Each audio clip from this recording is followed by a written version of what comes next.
ഇല്ല. അതിങ്ങനെ നമ്മുടെ നല്ല ബുദ്ധിയുണ്ട് കേട്ടാ. നമ്മള് വിചാരിക്കണ പോലെയല്ല. അല്ല ഇനിയിപ്പോ ആരെങ്കിലും വിചാരിച്ചിട്ടുണ്ടെങ്കിൽ നമ്മുടെ അടുത്ത് വന്നിട്ട് നോക്കുന്നുണ്ട് അത്.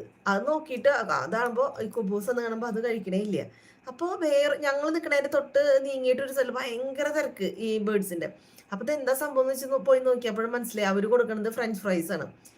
അപ്പോ സ്വത്ത് പോയിട്ട് കുറച്ച് ഫ്രഞ്ച് ഫ്രൈസ് വാങ്ങി വന്നിട്ട് കൊടുത്തപ്പുണ്ട് ഈസി ആയിട്ട് വൺ ബൈ വൺ ആയിട്ട് ഇങ്ങനെ വന്ന് കഴിച്ചുകൊണ്ടിരിക്കുക. അപ്പൊ ഇതൊന്നും ആ കളർ വ്യത്യാസം ഉണ്ടല്ലോ. മറ്റത് കുബൂസ് എന്ന് പറയുമ്പോൾ വൈറ്റ് കളർ അല്ലേ, ഇതാകുമ്പോൾ യെല്ലോ കളർ അല്ലേ.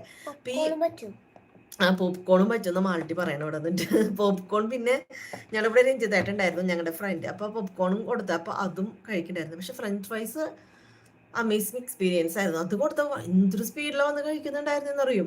അവസാനം കിട്ടാത്ത അവസ്ഥ പോലെയായിരുന്നു. അപ്പൊ ഈ ഫ്രഞ്ച് ഫ്രൈസിന്റെ കളർ തന്നെ കുറച്ച് ഡിഫറൻസ് ആണല്ലോ. അപ്പൊ ഇത് വന്ന് നോക്കുന്നുണ്ട്. അപ്പൊ ജോക്കും അവിടെ കുബൂസ് പിടിച്ചു, സുഹൃത്ത് അവിടെ ഫ്രഞ്ച് ഫ്രൈസും പിടിച്ചു. അപ്പൊ ഇത് കുബൂസ് വന്നിട്ട് നമ്മുടെ അടുത്ത് വന്ന് പറന്ന് വന്ന് സ്ലോ ആയിട്ട് ഇങ്ങനെ നോക്കിയിട്ട് കളർ കാണുമ്പോൾ കുബൂസ് ആണെങ്കിൽ മൈൻഡ് ചെയ്യാണ്ട് പോകും, അല്ലെങ്കിൽ കഴിക്കാണ്ട് പോകും. ഫ്രഞ്ച് ഫ്രൈസ് ആണെങ്കിൽ വേഗം അത് കഴിച്ചിട്ട് പോകുന്നു. അപ്പൊ അതിന്റെ ഒരു ബുദ്ധി ഞങ്ങൾ ആലോചിക്കായിരുന്നു.